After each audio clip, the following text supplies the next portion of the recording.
ምግበ ኃይለ እኮ ከፕሪቶሪያ በኋላ አዲስ አበባ መጥቶ ከኛ ጋር ተገናኝቶ በልቶ ጠጥቶ ውጭ ሀገር ልከነው ታክሞ መጥቷል።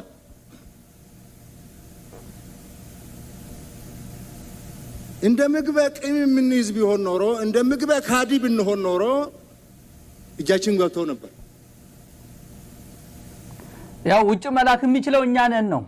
ቦሌ ኤርፖርት የተቆጣጠር ነው በልቶ ጠጥቶ የሚለው መቼም ብርሃኑ ጁላ በጀት በልቶ አይደለም፣ የአረብ ኤምሬት በልቶ አይደለም። ምናልባት ድግስ አድርጎ ከነበረ ፕሪቶሪያ ደግሞ የፕሪቶሪያ ሰላም ስምምነት ተብሎ ደብረጽዮን እኮ እስከባለፈው አብይ ጋር ሄዱ ነበር።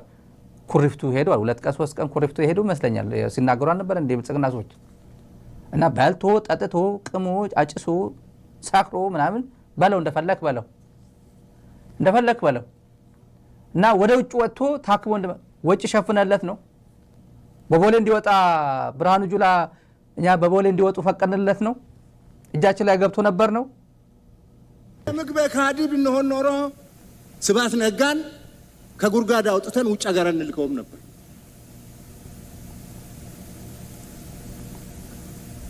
ምክንያቱም እኛ መንግስት ነን፣ የህዝብ ኃላፊነት አለብን፣ የአገር ታሪክ መጠበቅ አለብን። ጠባሳ ነገር ለማህበረሰብ ቁርሾ የሚተው ነገር መስራት የለብንም። እንታገሳለን። እንደ ሰሜን እዝ ተገርተን እንደ ሰሜን እዝ ተገለን ተክደን የካደንን ሁሉ እንታገሳለን።